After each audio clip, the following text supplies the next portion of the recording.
Hello friends, I am Aryan Patel. Welcome to my lecture of course CC Math 301. આજના લેક્ચરની અંદર આપણે most important થિયરમની વાત કરવાના છીએ. થિયરમ શું કહેવા માંગે છે પહેલા જોઈ લઈએ. ચલો થિયરમ એ કહેવા માંગે છે કે તમને z fxy real valued function છે. એનો મતલબ કે ફંક્શનની આન્સર વેલ્યુ કેવી મળે છે? રિયલ વેલ્યુ મળે છે. તો z fxy જે ફંક્શન છે રિયલ વેલ્યુડ ફંક્શન છે. એન્ડ ડિફાઇન ક્યાં કરેલું છે? તો on a non empty open set E subset of R2. એનો મતલબ કે ડોમેન કોણ છે? તો અહીં આપણને z fxy જે ફંક્શન આપ્યું છે એ કેવું ફંક્શન છે જેનો ડોમેન જે છે હે જેનો ડોમેન આ z ફંક્શન એટલે કે f ફંક્શન એનો ડોમેન કોણ છે? E છે. જે નોન એમ્પ્ટી ઓપન સેટ છે E હે E શું છે? નોન એમ્પ્ટી ઓપન સેટ છે સબસેટ ઓફ R2. અને એ રિયલ વેલ્યુ ફંક્શન છે. એનો આન્સર એટલે કે એની વેલ્યુ કેવી મળશે? રિયલ નંબર મળશે. ઓકે, તો f જે છે એ ફંક્શન છે જેનો ડોમેન તરીકે E છે અને કોડોમેન તરીકે R છે. આવું એક ફંક્શન છે તમારી પાસે જેને આપણે z નામ આપ્યું છે. તો મોસ્ટ જે અગત્યની જે મુદ્દાઓ છે એ અહીં આ છે. fx fxy fy એક્ઝિસ્ટ છે. મતલબ અહીં બે પાર્શિયલ ડેરિવેટિવ fx અને fy એક્ઝિસ્ટ થાય છે એવું તમને કહ્યું છે. બીજું શું કહ્યું છે? એ એક્ઝિસ્ટ તો થાય છે પણ એ કન્ટિન્યુઅસ પણ છે. એક્ઝિસ્ટ તો થાય છે પણ એ કન્ટિન્યુઅસ પણ છે. તો આ અગત્યની કન્ડિશનો છે. જુઓ, fx fy એક્ઝિસ્ટ થાય છે અને કન્ટિન્યુઅસ થાય છે. તો આ અગત્યની કન્ડિશનો છે જેનો ઉપયોગ કરીને તમારે સાબિત કરવાનું છે. શું લખ્યું છે? then તમારે સાબિત શું કરવાનું છે કે f એ ડિફરન્શિયેબલ હોય xy બિંદુ આગળ અને ડિફરન્શિયેબલ તો હોય પણ સાથે સાથે કોઈ પણ xy બિંદુ માટે ઈના કોઈ પણ બિંદુ xy માટે આ કન્ડિશન થતી હોય. delta z is equal to del z by del x into del x delta z by del y into delta y plus epsilon rho. જ્યાં એપ્સિલોન છે એ કેવો થશે? tends to 0 as rho tends to 0 but rho બરાબર આ છે. હવે rho આ કેમ લીધું છે? તો અત્યાર સુધીમાં rho બરાબર તમે √s² + k² લેતા હતા. બટ અહીં h ની જગ્યાએ ડેલ્ટા x અને k ની જગ્યાએ ડેલ્ટા y ચેન્જ કયો લીધો છે? x માં ચેન્જ ડેલ્ટા x લીધો છે અને y માં ચેન્જ કેટલો લીધો છે? ડેલ્ટા y લીધો છે. જો તમે x માં ચેન્જ ડેલ્ટા x માં ચેન્જ h લેતા હો તો અહીં h² આવે અને y માં ચેન્જ k² લેતા હો તો અહીં y માં ચેન્જ k લેતા હો તો k² આવે. સો h² + k² આવે. પણ અહીં આપણે h અને k ચેન્જ નથી લીધેલા. અહીં ડેલ્ટા x અને ડેલ્ટા y ચેન્જ લીધા છે x અને y ની અંદર. ઓકે, ચલો હવે મારે આ થિયરમને સાબિત કરવું છે. તો પહેલું અહીં એક કામ કરું છું, બે બિંદુઓની લઈ લઉં છું. Let xy, x plus delta x y plus delta y. આ બંને બિંદુઓ ક્યાંથી લેવાના છે? નેબરહૂડ ઓફ xy એટલે કે xy નું નેબરહૂડ વિથ રેડિયસ ડેલ્ટા માંથી લેવાના છે. અને નેબરહૂડ કયા સેટની અંદર હશે? E સેટની અંદર, બીકોઝ E જે છે આપણો ડોમેઇન છે. ઓકે, તો આ શું કહેવા માંગે છે એ સમજાવું. ચલો, તો આ આપણો ધારો કે ફંક્શન જે સેટ છે E એનો મતલબ એનો ડોમેઇન છે. ફંક્શન f છે એનો ડોમેઇન E છે. તો E ની અંદર એક નેબરહૂડ છે. હવે નેબરહૂડ કોને કહેવાય? તો આ નેબરહૂડ નો મતલબ શું સમજવાનો? તો neighbourhood of xy with radius delta નો મતલબ કે xy સેન્ટર અને રેડિયસ ડેલ્ટા વાળા એ ઉપરનો ભાગ નહીં લેવાનો બાઉન્ડ્રીનો, એટલે હું ડેશ લઉં છું. તો ડીસ નેબરહૂડ નો મતલબ શું સમજવાનું? આ નેબરહૂડ નો મતલબ શું સમજવાનું કે xy નું નેબરહૂડ વિથ રેડિયસ ડેલ્ટા, એનો મતલબ કે xy સેન્ટર લેવાનું અને ડેલ્ટા રેડિયસ વાળું એક નેબરહૂડ આપણે લીધું. તો આ જે છે એને શું કહેવાય? આખી ડિસ્ક છે એ ડિસ્કને શું કહેવાય? Neighbourhood of xy with radius delta. પણ ખાસ ધ્યાન રાખો એની બાઉન્ડ્રી પરનો ભાગ અંદર કન્સિડર થાય નહીં. ઓકે, તો અહીં આપણે આ જે બિંદુઓ લઈશું xy અને આ x + delta x y + delta y એ કઈ જગ્યાએથી લઈશું? આની અંદરથી લેવાના હે ને, આ ડિસ્કની અંદરથી લેવાના રહેશે. તો આવી વાત કરી છે પહેલા. હવે અહીં આપણી પાસે આગળ જઈએ છે. નાઉ આપણી પાસે ફંક્શન z બરાબર શું છે? fxy. કયું ફંક્શન છે? z = fxy. ચલો, z બરાબર fxy ફંક્શન છે. તો એક કામ કરો, હું અહીં આ જે fxy ફંક્શન છે એમાં x માં ચેન્જ આપું x plus delta x. મતલબ x માં ઇન્ક્રીમેન્ટ આપું છું x delta x જેટલો અને y માં ઇન્ક્રીમેન્ટ આપું છું delta y જેટલો. તો જો હું x અને y માં ઇન્ક્રીમેન્ટ આપતો હોય તો એ પ્રમાણે z માં પણ ઇન્ક્રીમેન્ટ આવે. તો ધારો કે z માં ઇન્ક્રીમેન્ટ delta z છે તો શું લખાશે? z plus delta z મતલબ મેં શું કર્યું, પહેલા x માં ઇન્ક્રીમેન્ટ ડેલ્ટા x આપ્યો, y માં ઇન્ક્રીમેન્ટ ડેલ્ટા y આપ્યો, અને એના આધારે z માં ઇન્ક્રીમેન્ટ કોઈક મળતો હશે તો એને આપણે ડેલ્ટા z કહીએ. ઓકે, તો સમજણ પડી. કારણ કે ફંક્શન z જે છે કોના પર આધારિત છે, x અને y પર આધારિત છે. તો z ડેલ્ટા z તમને આવું મળ્યું છે. હવે અહીં જુઓ તો જો અહીં ડેલ્ટા z તમારો કરતા છે ને, તો આ રિલેશન તમારે લાવવું છે તો ડેલ્ટા z ને આપણે કરતા બનાવીએ. So that means delta z શું લખાશે, હું પેલી બાજુ લખું છું.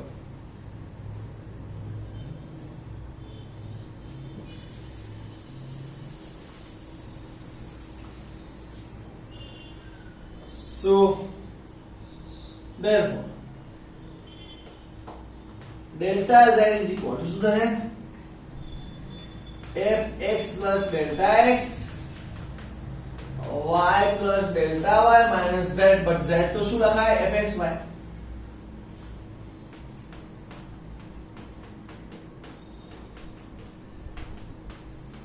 z બરાબર શું લખાય, fxy, because z બરાબર આપણે z કોને ગયા છે, fxy. તો ચલો અહીં આટલા સુધી તમે પહોંચ્યા. હવે એક કામ કરીએ છીએ આપણે, અહીં વચ્ચે એક fx delta y છે, sorry x delta x y delta y છે, વચ્ચે એક પદ હું એડ કરું છું. કયું કરું છું, તો એથી એડ કરું છું કે y ફિક્સ રહેતા હોય અને x નો ચેન્જ દેખાતો હોય. હવે y ફિક્સ રહેતા હોય એનો મતલબ કે મારે y તો શું રાખવા પડશે, y delta y રાખવા પડશે, કારણ કે મારે y ને ફિક્સ રાખીને જોવા છે અને x નો ચેન્જ જોવો છે. ચેન્જ કેટલો છે, ડેલ્ટા y. તો અહીં હું ફક્ત શું મૂકીશ, x મૂકીશ. તો આ મેં વધારાનું પદ અંદર વચ્ચે મૂક્યું છે, તો એ માઈનસ મૂક્યું છે તો મારે પ્લસ કરીને સેટ કરવું પડશે ને, કાઢવું તો પડશે. તો હું લખું છું, જુઓ x x એ જ પદ લખું છું પણ પ્લસ સાઇન સાથે, y delta y minus fxy. હવે આ જે રિલેશન છે તો અહીં શું જોવા મળે છે, જુઓ y ફિક્સ છે, x નો ચેન્જ જોવા મળે છે. અહીં શું થાય છે, x ફિક્સ છે, y નો ચેન્જ જોવા મળે છે. તો આવું તમને અહીં જોવા મળે છે. કેમ અહીં આવું હું કરી રહ્યો છું, એનું કારણ એ છે કે જુઓ તમારે અહીં ડેલ્ટા z જે લાવવાના છે એમાં અહીં del z by del x પણ લાવવાના છે અને del z by del y પણ લાવવાના છે. હવે del z by del x માં આ ક્યારે આવે કે y ફિક્સ હોય અને x નો ચેન્જ દેખાતો હોય. del z by del y ક્યારે આવે, તો જ્યારે x ફિક્સ હોય, y નો ચેન્જ દેખાતો. એટલા માટે મારે આવું સેટઅપ કરવું પડ્યું. ઓકે, હવે મારે આના તરફ જવું છે તો અહીં મારે લાવવું છે, તો આના બરાબર મારે આ del z by del x લાવવાના થાય ને, del z by del x into sorry delta x લાવવાના થાય. તો હવે મારી પાસે જે કન્ડિશનો આપી છે એનો ઉપયોગ કરીને હું આગળ જઈશ. સુનાવો. તો પહેલી કન્ડિશન તમને એમ કહ્યું છે fx અને fy એક્ઝિસ્ટ થાય છે કયા બિંદુ આગળ, એની પોઈન્ટ xy આગળ. સો ધેટ હવે તમે યાદ કરો, મેં તમને એક સ્પેશિયલ લેક્ચર બનાવ્યું હતું પ્રી રિક્વિઝિટ કરીને, લાગ્રાન્જેસ મીન વેલ્યુ થિયરમ. ત્યાં મેં તમને કહ્યું હતું કે જો fx અને fy એક્ઝિસ્ટ થાય તો તમે લાગ્રાન્જેસ મીન વેલ્યુ થિયરમ વાપરી શકો અને એના પરથી તમે શું લખી શકો તો એ જોઈએ. ચાલો, તો fx અને fy એક્ઝિસ્ટ થાય છે માટે આપણે લાગ્રાન્જેસ મીન વેલ્યુ થિયરમ વાપરી શકીશું. લાગ્રાન્જેસ મીન વેલ્યુ થિયરમ વાપરી શકીશું. મેં તમને પ્રી રિક્વિઝિટ વાળું લેક્ચર બનાવ્યું હતું ને, એ ખાસ સમજજો કારણ કે જો એનો ઉપયોગ વારંવાર આવશે. fx અને fy એક્ઝિસ્ટ થાય છે માટે લાગ્રાન્જેસ મીન વેલ્યુ થિયરમ પ્રમાણે આ જે ચેન્જ છે x plus delta x y plus delta y minus fx y plus delta y. કે આ જે ડિફરન્સ છે એનો જવાબ આપણે લાગ્રાન્જેસ મીન વેલ્યુ થિયરમ થી લખવા જઈ રહ્યા છીએ. પછી આનો લખ્યા પછી આનો ડિફરન્સ લખીશું. ચલો આ ડિફરન્સ લખવો છે મારે, તો આને જુઓ આમાં શું છે તમારી પાસે. તો જુઓ અહીં y plus delta y fix છે, ચેન્જ છે x નો, કેટલો ઇન્ક્રીમેન્ટ છે ડેલ્ટા x. તો લાગ્રાન્જેસ મીન વેલ્યુ થિયરમ પ્રમાણે પહેલા આપણે ઇન્ક્રીમેન્ટ લખીએ છીએ. યાદ કરો, બાજુમાં અહીં ડેરિવેટિવ લખીએ છીએ પણ કોની સાપેક્ષે ડેરિવેટિવ આવે, x ની સાપેક્ષે કે y ની સાપેક્ષે. જુઓ y ફિક્સ છે, x માં ચેન્જ છે તો x ની સાપેક્ષે ડેરિવેટિવ આવશે. હવે કયા પોઈન્ટ આગળ લખવું છે, તો જે પોઈન્ટ ફિક્સ છે તો as it is, એટલે કે y plus delta y as it is. Okay, because y તો ફિક્સ છે કોઓર્ડિનેટ. હવે ચેન્જ વાળું ટર્મ્સ કયું છે, તો x delta x. અહીં x છે ને, વધારા વાળું પદ કયું છે, આ છે. એમાં જે ચેન્જ એટલે કે ઇન્ક્રીમેન્ટ છે એની બાજુમાં થીટા લખીએ છીએ તો આપણે એ કેવી લખીશું x θ1 ડેલ્ટા x. આપણે આ યાદ રાખીએ છીએ ને કે ઇન્ક્રીમેન્ટ જે હોય એની બાજુમાં થીટા મૂકી દેવાના. સો અહીં શું લખાશે x θ1 delta x. θ1 okay x θ1 delta x. એ જ રીતે ચલો આ ડિફરન્સ લખવો છે એટલે કે fx y delta y fx y લખવો છે. તો લાગ્રાંજિયન મીન વેલ્યુ થિયરમ પ્રમાણે આમાં શું લખીશું તો જુઓ પહેલા તો જે ઇન્ક્રીમેન્ટ જેમાં થતું હોય લખવાનું. તો ઇન્ક્રીમેન્ટ સમજ y માં છે કેટલો છે ડેલ્ટા y. તો ઇન્ક્રીમેન્ટ ડેલ્ટા y લખી દીધું. હવે કોની સાપેક્ષે ડેરિવેટિવ આવે તો જેમાં ઇન્ક્રીમેન્ટ થતું હોય નહીં જો x ફિક્સ છે અને એટલે x માં કોઈ ચેન્જ નથી y માં ચેન્જ થાય છે એટલા માટે y ની સાપેક્ષે ડેરિવેટિવ આવશે. બરાબર કયા પોઈન્ટ લખવાનું તો જે ફિક્સ છે તો એઝ ઇટ ઇઝ એટલે કે x ફિક્સ છે તો એ તો એઝ ઇટ ઇઝ. y માં ઇન્ક્રીમેન્ટ વાળું પદ કયું છે હા તો એમાં ઇન્ક્રીમેન્ટ જે છે એની બાજુમાં થીટા મૂકવાના એટલે કે y θ2 ડેલ્ટા. ઓકે એ લખાશે for some θ1 θ2 belongs to interval 0 1. યાદ કરો લાગ્રાંજિયન મીન વેલ્યુ થિયરમ મેં પ્રી રિક્વિઝિટ લેક્ચર ની અંદર સમજાવ્યું એમાં તમે આ જ લખતા હતા તો મેં એના આધારે લખ્યું. તો આ બંને ડિફરન્સ નો આન્સર મળી ગયો છે. આ ડિફરન્સ અને આ ડિફરન્સ તો આ બંનેના આન્સર તમને મળી ગયા છે ત્યાં મૂકી દો. સો therefore from equation 1 so there from equation 1 શું લખાશે del z is equal to delta x fx at the point x plus θ1 delta x comma y plus delta y. Okay લખાઈ ગયું છે માય પ્લસ ઇક્વલ જો વચ્ચે plus છે અને આ ડિફરન્સ નો જવાબ કેટલો છે આ તો delta y fy y fy at the point x y plus θ2 delta y. Okay so delta z તમને આટલો મળ.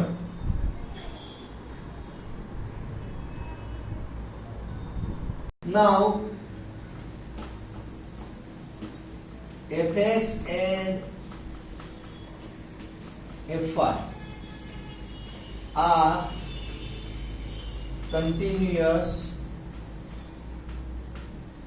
at the point xy. Okay આ બીજો એક મુદ્દો તમને બીજી એક કન્ડિશન આપેલી છે. એક કામ કરી આને આપણે ઇક્વેશન નંબર 1 કર્યો તો આને ઇક્વેશન નંબર 2 કહી દઈએ. ઓકે હવે ચલો fx અને fy તમને કન્ટીન્યુઅસ એટ xy કહેવું છે તો તમે એનો ઉપયોગ કરીને શું કરી લખી શકશો તો એ જોઈએ. ચલો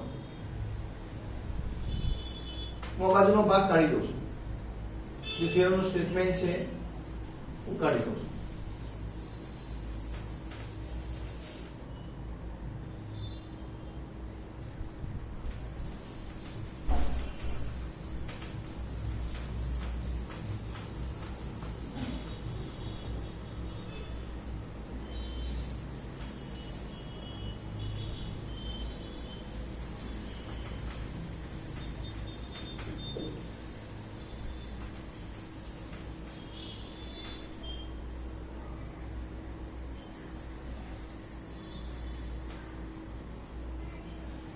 ચલો fx અને fy કન્ટીન્યુઅસ છે એવું તમને આપ્યું છે. હવે તમને એકવાર કન્ટીન્યુઅસની ડેફિનેશન ફરીથી યાદ કરાવી દઉં. તમને કોઈ પૂછે કે ચલો fx y એ કન્ટીન્યુઅસ છે એટ પોઈન્ટ ab મારે ચેક કરવું હોય અથવા તો એ કન્ટીન્યુઅસ એટ ab છે એવું કેવું હોય તો હું શું કહી શકું તો કન્ડિશન શું છે તો કન્ડિશન આવી છે limit xy tends to ab fxy બરાબર શું થવું જોઈએ fab થતા હોવા જોઈએ તો ફંક્શનને કન્ટીન્યુઅસ કહેવાય. તો અહીં fx અને fy કન્ટીન્યુઅસ છે એવું તમને કહ્યું છે. સો નાઉ અહીં આપણી પાસે fx અને fy કન્ટીન્યુઅસ કહ્યું છે તો એના પરથી આપણે શું લખી શકીશું તો fx અને fy કન્ટીન્યુઅસ છે તો એક કામ કરીએ આને હું fx વાળું પદ કયું છે અહીંયા છે તો એને હું લઈને સાઈડમાં મૂકી દઉં. કયું છે fx x plus theta 1 delta x y plus delta y સમજ પડી આ જે પદ છે એને જોઈને હું સાઈડમાં લઈ જઉં છું હવે fx તમને કેવું કહ્યું છે અહીં કન્ટિન્યુઅસ કહ્યું છે તો હું અહીં ધારો કે limit delta x tends to 0 delta y tends to 0 લેતો અહીં ડેલ્ટા x એ દેખાય છે ને ડેલ્ટા y પણ દેખાય છે તો જો ફંક્શન કન્ટિન્યુઅસ હોય તો તમે જો અહીં limit x y tends to a b fx y હોય તો તમે x બરાબર a અને y બરાબર b મૂકી શકો છો ફંક્શન ની અંદર તો અહીં fx ફંક્શન એ xy આગળ કન્ટિન્યુઅસ છે એનો મતલબ કે તમે ડેલ્ટા x બરાબર 0 અને ડેલ્ટા y બરાબર 0 આમાં મૂકી શકો તો તમને શું મળશે fx at the point xy મળે ઓકે કન્ટિન્યુટી શું કહે છે કે તમે સીધા અહીં x ટેન્ડ્સ ટુ a અને y ટેન્ડ્સ ટુ b મતલબ x બરાબર a અને y બરાબર b સીધા ફંક્શન ની અંદર મૂકી શકો તો મેં એ જ કર્યું ને fx ફંક્શન કન્ટિન્યુઅસ છે એવું કહ્યું છે તો એનો મતલબ કે ડેલ્ટા x બરાબર 0 મૂકી દો અને ડેલ્ટા y બરાબર 0 મૂકી શકો ને આની અંદર સીધા તો શું લખાય લિમિટ શું મળે fx at xy મળે ચલો આ વસ્તુ પણ જો મેં પ્રી રિક્વિઝિટ ની અંદર સીધી કહી દી મેં તમને સીધું જ ત્યાંથી સાબિતી તમને કહી દી પ્રી રિક્વિઝિટ ની અંદર ઇમ્પોર્ટન્ટ નોટ લખી તો એનો ઉપયોગ કરીશું આપણે જોઈએ હવે બીજું શું કહ્યું છે fy પણ કન્ટિન્યુઅસ છે તો fy વાળું પદ કયું છે અહીં જુઓ આ છે fy at xy સો બીજું જે છે આપણી પાસે fy at શું છે x હું ત્યાંથી જ પદ લઉં છું અહીં કશું મેં નવું લીધું નથી y plus theta 2 delta y is equal to હવે અહીં કોઈ કઈ લિમિટ એપ્લાય કરીશ કારણ કે ડેલ્ટા x છે જ નહીં ખાલી ડેલ્ટા y લખવાના છે લખવા તો લખો ચલો ડેલ્ટા x અને ડેલ્ટા y બંને tends to 0 so delta x તો છે નહીં તો અહીં ડેલ્ટા y ટેન્ડ્સ ટુ 0 મૂકો તો fy એટ કયો પોઈન્ટ આવે xy આવશે તો અહીં તમે આટલું તમને મળ્યું એ કોના આધારે મળ્યું fy એ કન્ટિન્યુઅસ fx અને fy કન્ટિન્યુઅસ છે મેં આ લીધું અને બંને પર limit delta x tends to 0 delta y tends to 0 apply કર્યા તો તમે જાણો છો કે કન્ટિન્યુઅસ હોય તો સીધા x બરાબર a y બરાબર b મૂકી શકો તો તમે શું મૂકી શકો ડેલ્ટા x બરાબર 0 ડેલ્ટા y બરાબર 0 મૂકી શકો તો એટલા માટે xy થઈ જશે અહીં પણ શું થશે xy થઈ જશે ઓકે સો અહીં આટલા સુધી પહોંચ્યા હવે મેં તમને કહ્યું હતું ત્યાં પ્રી રિક્વિઝિટ ની અંદર જે મેં તમને વાત કરી હતી એની વાત કરું કે પ્રી રિક્વિઝિટ જે લેક્ચર હતું એમાં ઇમ્પોર્ટન્ટ નોટ કરીને મેં જે લખ્યું હતું ત્યાં મેં શું નોટ ડાઉન કરાવ્યું તમને કે જો હું limit xy tends to ab બરાબર fxy બરાબર l હોય તો હું શું લખી શકું ડબલ ઇમ્પ્લાઈઝ આ હોય તો મારે કઈ રીતે લખી શકું fxy બરાબર l પ્લસ એપ્સિલોન લખી શકું fxy બરાબર l પ્લસ એપ્સિલોન લખી શકું કે જ્યાં આ જે એપ્સિલોન છે કેવો લેવાનો tends to 0 as xy tends to ab તો હું અહીં મારી પાસે લિમિટ છે ને આ તો આના બરાબર હું શું લખી શકું therefore જો આ વસ્તુ ત્યાં એપ્લાય કરો so therefore fx at x plus theta 1 delta x y plus delta y is equal to આ આપણો અહીં આની fxy ની જગ્યાએ કામ કરે છે મેં એસીટી લખ્યું આ આપણું જે કોની જગ્યાએ આ કામ કરે છે l ની જગ્યાએ કામ કરે છે તો હું શું લખીશ fx plus xy નથી લખતો તમે જ્યારે હું બાજુમાં xy ના લખતો એનો મતલબ કે ઇન જનરલ xy પોઈન્ટ આનો વાત ચાલે છે તો fx plus શું લખી શકીશ એપ્સિલોન લખી શકીશ જેમ અહીં l plus એપ્સિલોન લખે એ પ્રમાણે એ જ રીતે અહીં શું લખી શકાય fy at x y plus theta 2 delta y એનો આન્સર શું લખી શકીશું fy plus એપ્સિલોન હવે અહીં એપ્સિલોન 1 લઉં તો અહીં એપ્સિલોન 2 લઉં કારણ કે જુદા જુદા લેવા પડે ને એક ને એક હોઈ શકે એવું જરૂરી નથી તો સમજણ પડી તો આ જે ફેક્ટ છે જે ઇમ્પોર્ટન્ટ નોટ હતી જે મેં પ્રી રિક્વિઝિટ લેક્ચર ની અંદર સમજાવ્યું હતું એના આધારે મેં લખ્યો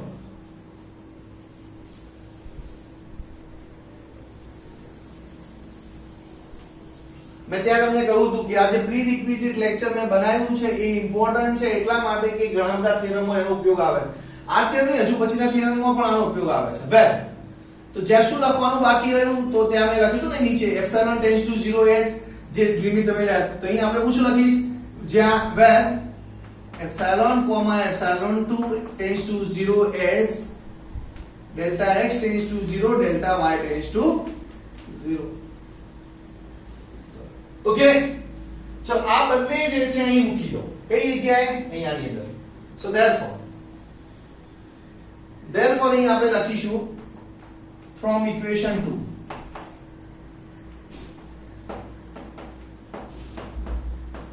ચલો from equation 2 શું લખી શકીએ તો del z is equal to delta x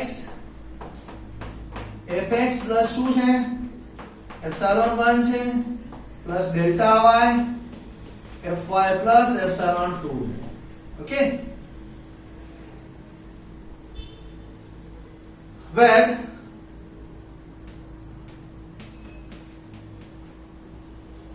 epsilon 1 tends to epsilon 2 tends to 0 as delta x tends to 0 delta y tends to 0 okay આટલા સુધી તમે પહોંચ્યા તો સાબિતી ક્યાંથી સ્ટાર્ટ થઈ હતી અને ક્યાં સુધી આપણે પહોંચ્યા જોઈ લો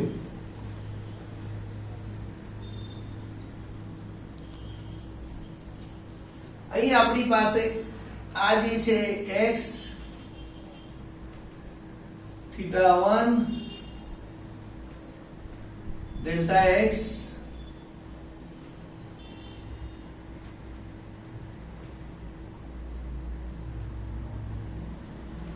y plus delta y અહીં શું આવી રહે at point xy sorry x comma theta 2 delta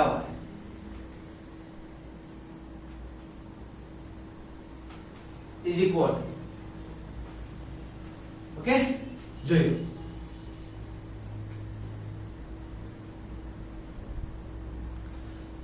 ચલો તો અહીં આપણે હું ફરીથી આખી જે વાર્તા છે ફરીથી સમજાવી દઉં પહેલા આપણે અહીં આ બંને પોઈન્ટ છે એ નેબરહુડ ની અંદરથી લીધા હતા ઓકે સ્ટાર્ટ હતી પછી આપણી પાસે z બરાબર fxy હતું તો z આપણે શું કર્યું x માં ઇન્ક્રીમેન્ટ આપ્યો ડેલ્ટા x y માં ઇન્ક્રીમેન્ટ આપ્યો ડેલ્ટા y તો z ફંક્શન કોના પર આધાર રાખે છે x અને y પર તો જો હું x માં ઇન્ક્રીમેન્ટ આપતો હોય y માં ઇન્ક્રીમેન્ટ આપતો તો ઓબ્વિયસલી z માં પણ કંઈક ઇન્ક્રીમેન્ટ મળતું હોય ધારો કે એને હું z ડેલ્ટા z કહું છું તો હવે મારી પાસે આ ડેલ્ટા z ને મેં કરતા બનાવ્યો એટલે કે z ની પેલી બાજુ લઈ ગયો હવે z બરાબર fxy ત્યાં મૂકી દીધા પછી મેં શું કર્યું તો આ જે ટર્મ છે એની બાજુમાં એક ટર્મ એવું મૂકવાનું કર્યું કે જેથી x માં ચેન્જ દેખાતો હોય y ફિક્સ હોય તો ઓબ્વિયસલી તમે બાજુનું પદ લખી શકો કારણ કે y ફિક્સ રાખવાના છે તો એ જ રીતે x માં ચેન્જ દેખાડવો છે એટલે x ડેલ્ટા x અને x નાખો તો આ પદ વધારાનું આવ્યું તો એ માઈનસ વાળું તમે એડ કર્યું તો એ પ્લસ કરવા પડે અને ચલો માઈનસ fxy હતું તો અહીં તમે શું જોઈ શકો છો y ફિક્સ છે x માં ચેન્જ દેખવા મળે છે અહીં x ફિક્સ છે y માં ચેન્જ જોવા મળે છે હવે આપણને જે થિયરમની બે અગત્યની કન્ડિશનો આપી છે જુઓ ખાસ ધ્યાન રાખજો કે તમને થિયરમની અંદર એક આ અગત્યની કન્ડિશન આપી છે અને એક આ અગત્યની કન્ડિશન આપી છે આ બંને અગત્યની કન્ડિશનનો ઉપયોગ કરીને આપણે આગળ વધવાનું છે તો પહેલી કન્ડિશન શું હતી fx અને fy એક્ઝિસ્ટ થાય છે at xy આગળ તો મેં તમને પ્રી રિક્વિઝિટ લેક્ચરની અંદર કહ્યું હતું કે જો fx અને fy એક્ઝિસ્ટ થતા હોય તો લાગ્રાન્જિયસ મીન વેલ્યુ થિયરમ તમે વાપરી શકો અને લાગ્રાન્જિયસ મીન વેલ્યુ થિયરમ આ ડિફરન્સનો જવાબ પાર્ટ્સ ડેરિવેટિવ તરફ ડેરિવેટિવના આધારે આપે છે તો અહીં ડિફરન્સ આ છે પણ ડિફરન્સની અંદર જુઓ y ફિક્સ છે x માં ચેન્જ છે એટલે કે ચેન્જ કેટલો છે ડેલ્ટા x જેટલો તો delta x change into derivative with respect to x અને f નું derivative with respect to x કારણ કે x માં ચેન્જ છે હવે કયા બિંદુ આગળ લખવાનું છે તો જે ફિક્સ હોય એ જ રીતે લખવાનું અને અહીં x જે ચેન્જ વાળું હોય ને ટર્મ મતલબ x ડેલ્ટા x એની ચેન્જની બાજુમાં એટલે કે ઇન્ક્રીમેન્ટની બાજુમાં θ1 મૂકી દેવાના તો આ યાદ રાખવાનું એ જ રીતે અહીં જુઓ આ છે તો એમાં તમે કઈ યાદ રાખશો તો જુઓ x ફિક્સ છે એટલે x ફિક્સ છે y માં ચેન્જ છે એટલે ચેન્જ કેટલો છે ડેલ્ટા y હે ને અને કોની સાપેક્ષે ડેરિવેટિવ આવશે y ની સાપેક્ષે બીકોઝ x ફિક્સ છે અને y માં ચેન્જ છે હવે જે ફિક્સ છે x એઝ ઇટ ઇઝ અને y માં ચેન્જ વાળું પદ આ છે તો એમાં θ2 જે ઇન્ક્રીમેન્ટ હોય એની બાજુમાં θ2 મૂકી દેવાના તો જે θ1 અને θ2 તે આપણે જોયું હતું પ્રી રિક્વિઝિટ ની અંદર θ2 અને θ1 અને θ2 કોની અંદરથી મળે 0 ની અંદર આ બંને જે છે મેં ઇક્વેશન ની અંદર બંને અંદર મૂકી દીધા તો ઇક્વેશન ની અંદર નવું ઇક્વેશન મળ્યું જેને ઇક્વેશન નંબર 2 આપણે નામ આપીએ છીએ ઓકે હવે fx અને fy કન્ટીન્યુઅસ છે એનો મતલબ કે આ જે છે પદ અને આ પદ છે એના પર હું લિમિટ લઉં છું ચલો આના પર લિમિટ લઉં છું આના પર લિમિટ લઉં delta x tends to 0 delta y tends to 0 तो કન્ટિન્યુઅસ છે એનો મતલબ કે ડેલ્ટા x બરાબર 0 ડેલ્ટા y બરાબર સીધા અંતે તમે મૂકી શકો અને તો મૂકવું તો આવું થાય છે fx અને xy લખ્યું હોય એનો મતલબ કે fx જ કહેવાય જ્યારે હું એટલું સિમ્પલ fx લખતો હોય ને સિમ્પલ fx લખતો હોય એકલું બાજુમાં કોઈ બિંદુ ના લખતો હોય તો એનો મતલબ તમારે સમજવાનું કે એ એની પોઈન્ટ xy ની વાત કરે છે તો અહીં fx ની જગ્યાએ હું fx લખી શકું fy ની જગ્યાએ હવે મેં આપણે રિક્વિઝિટ જે લેક્ચર હતું એની અંદર ઇમ્પોર્ટન્ટ નોટ ની અંદર કહ્યું હતું કે જો આની લિમિટ આ હોય તો આને આ વત્તા એપ્સિલોન લખી શકાય અને આ બરાબર આ વત્તા એપ્સિલોન પછી આ બરાબર આ વત્તા એપ્સિલોન એટલે લખી શકાય પણ હું એપ્સિલોન જુદા જુદા લઉં છું બીકોઝ બંને જુદી જુદી આઇડેન્ટિટી છે માટે જુદા જુદા એપ્સિલોન લઉં છું હવે આ જે છે એને હું કેવું મૂકી દઉં અહીં આની અંદર મૂકી શકો ને આની અંદર મૂકી દઉં છું ચાલો તો આની અંદર મૂકીએ છીએ તો શું થશે એની અંદર મૂકીએ તો આપણી પાસે fx મતલબ ત્યાં મૂકી દીધા છે અને તમે આટલા સુધી પહોંચો તો લગભગ તમે એન્ડિંગ તરફ પહોંચી ગયા છો જે અગત્યનું છે એ આ છે મતલબ આ જે કન્ડિશન સમજવાની છે અને આ કન્ડિશન સમજવાની છે અને એ પ્રમાણે રિપ્લેસ કરતા આટલા સુધી પહોંચ્યા છીએ આગળ જઈએ ચાલો હું આટલો ભાગ કાઢી દઉં છું આગળ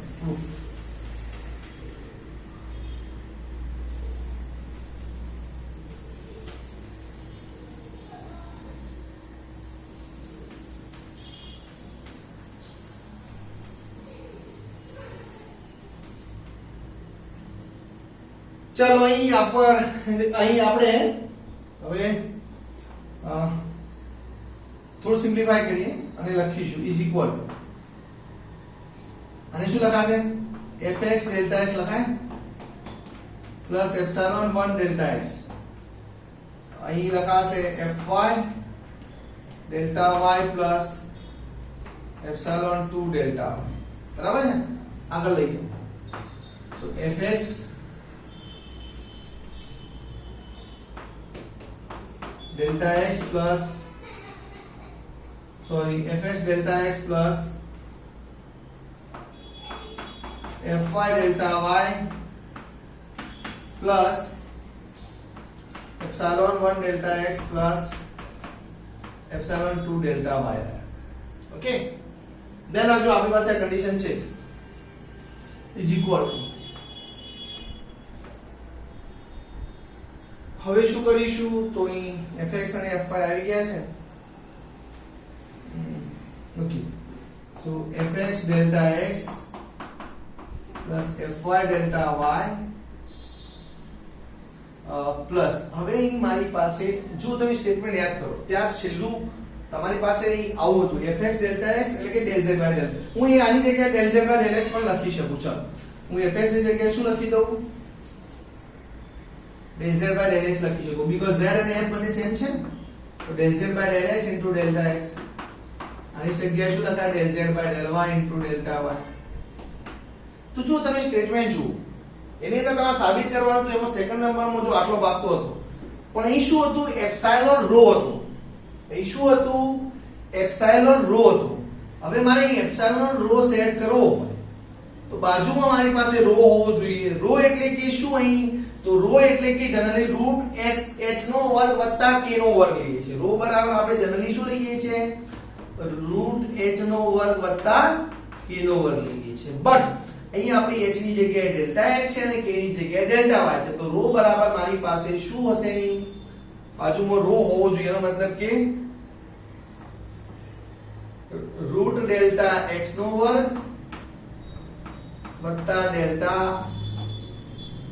y નો વર્ગ હશે બાજુ ઓકે આ રો તો રો બાજુમાં આવી ગયો છે તો રો મેં સેટ કર્યો છે ને તો નહીં કે દેખાય છે રો આવો નથી દેખાતો એટલા વડે મેં ગુણ્યા છે એટલા વડે ભાગી દઉં છું તો અહીં બાજુમાં શું છે epsilon 1 delta x plus epsilon 2 delta y એના નીચે હું શું લખી દઈશ આર લખી દઈશ આ નીચે ગુણ્યો છે તો square root of delta x whole square plus delta y whole square એટલે મેં રો સેટ કરી દીધો બાજુમાં તો એ રો લાવવા માટે નીચે રો વડે ભાગવા પડે ને મતલબ આ જે લીધો છે બાજુમાં તો એના વડે ભાગી દીધા તો હવે આને હું શું નામ આપીશ એપ્સિલોન નામ આપીશ આને શું નામ આપું એપ્સિલોન મારે કાઢવું તો પડશે જ આગળનો ભાગ ઓકે તો કાઢવું પડશે આટલો ભાગ કાઢી દઉં છું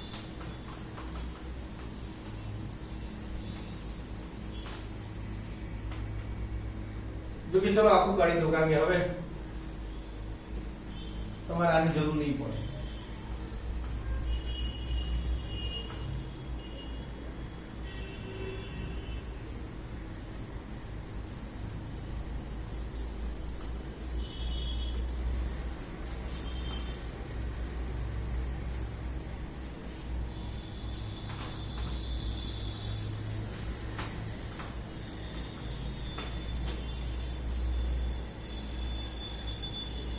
चलो नेक्स्ट છે આગળ જઈએ is equal next step del z by del x into delta x તો લખાશે del z by del y into delta y. હવે હું આ જે છે આ તો રો છે ને આપણે જાણીએ છીએ આ રો છે આને હું શું નામ આપી દઉં એપ્સિલોન. એપ્સિલોન છે બાજુમાં રો છે where એપ્સિલોન શું છે તો એપ્સિલોન જુઓ ત્યાં અને આપણે એપ્સિલોન કહીએ છીએ epsilon 1 delta x plus epsilon 2 delta y divided by square root of delta x square વત્તા ડેલ્ટા y હોલ સ્ક્વેર. આ છે આપણો એપ્સિલોન. અને રો કોને કયા છે આપણે તો રો કોણ છે અહીં ડેલ્ટા x નો સ્ક્વેર વત્તા ડેલ્ટા y નો સ્ક્વેર. હવે આપણે જો અહીં આઈડેન્ટિટી તમારે બતાવવાની હતી ડેલ્ટા z બરાબર del z by del x into delta x વત્તા del z by del y okay into delta y plus epsilon. તો એ તો તમે બતાવી દીધા છે બટ તમારે બાજુમાં શું વાત કરવાની રહી તો બાજુમાં વાત કરવાની રહી કે એપ્સિલોન ટેન્ડ્સ ટુ 0 થવા જોઈએ એઝ રો ટેન્ડ્સ ટુ 0. આટલી વાત કરવાની બાકી રહી. ચલો તો અહીં આપણી પાસે હવે એ વાત કરીએ. સો નાઉ एप्सिलॉन टेंड्स टू 0 છે સોરી રો ટેન્ડ્સ ટુ 0 હોય તો એપ્સિલॉन ટેન્ડ્સ ટુ 0 બતાવવાના. તો રો ટેન્ડ્સ ટુ 0 છે એવું લઈ લઈએ okay implies rho tends to 0 લો તો શું લખી શકાય રો શું છે રૂટ ડેલ્ટા x સ્ક્વેર વત્તા ડેલ્ટા y સ્ક્વેર છે. તો રો ટેન્ડ્સ ટુ 0 હોય તો તમે શું લખી શકવાના છો ડેલ્ટા x ટેન્ડ્સ ટુ 0 થાય અને ડેલ્ટા y ટેન્ડ્સ ટુ 0 થાય. હવે ડેલ્ટા x ટેન્ડ્સ ટુ 0 થાય ડેલ્ટા y ટેન્ડ્સ ટુ 0 થાય તો તમે અહીં શું કહો છો કે જો delta x tends to 0 delta y tends to 0 હોય તો એપ્સિલોન 1 અને એપ્સિલોન 2 ટેન્ડ્સ ટુ શું થાય 0 થશે. અને જો એપ્સિલોન 1 એપ્સિલોન 2 ટેન્ડ્સ ટુ 0 હોય તો તમે શું કહી શકશો એપ્સિલોન ઇઝ ટેન્ડ્સ ટુ 0 થશે. એપ્સિલોન ટેન્ડ્સ ટુ શું થશે 0 થાય ને. તો સમજો પડી. તો અહીં તમે અહીં આટલા સુધી પહોંચ્યા. તો અહીં આપણી પાસે શું બતાવ્યું કે અત્યાર સુધીમાં તો આપણે બતાવ્યું કે 10 આપણે શું બતાવ્યું del z is equal to this del z is equal to del z by del x into delta x plus del z by del y into delta y where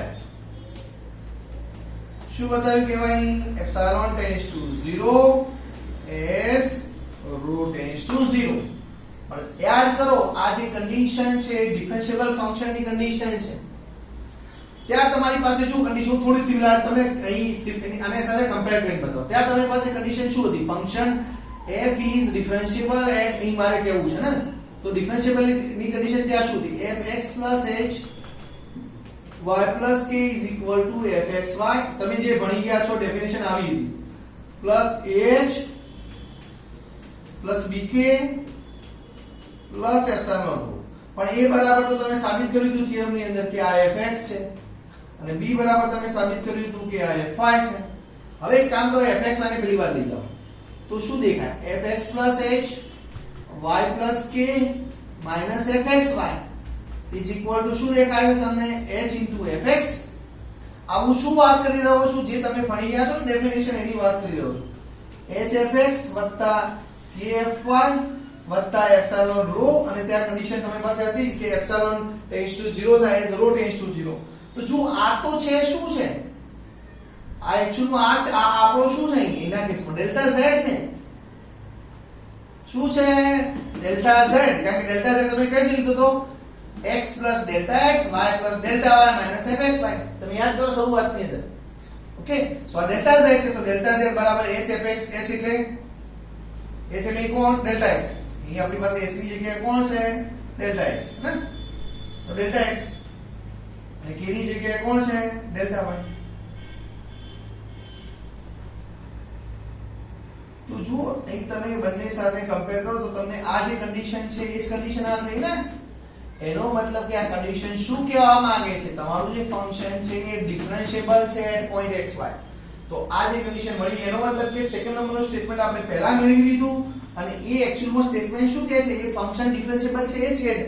એનો મતલબ કે બંને સ્ટેટમેન્ટ ઇક્વિવેલન્ટ જ છે, ખાલી લખવાનું અલગ રીતે લખેલું છે. બંને સ્ટેટમેન્ટ ઇક્વિવેલન્ટ જ છે. એનો મતલબ કે આપણે શું લખી શકીશું અહીં, therefore f is differentiable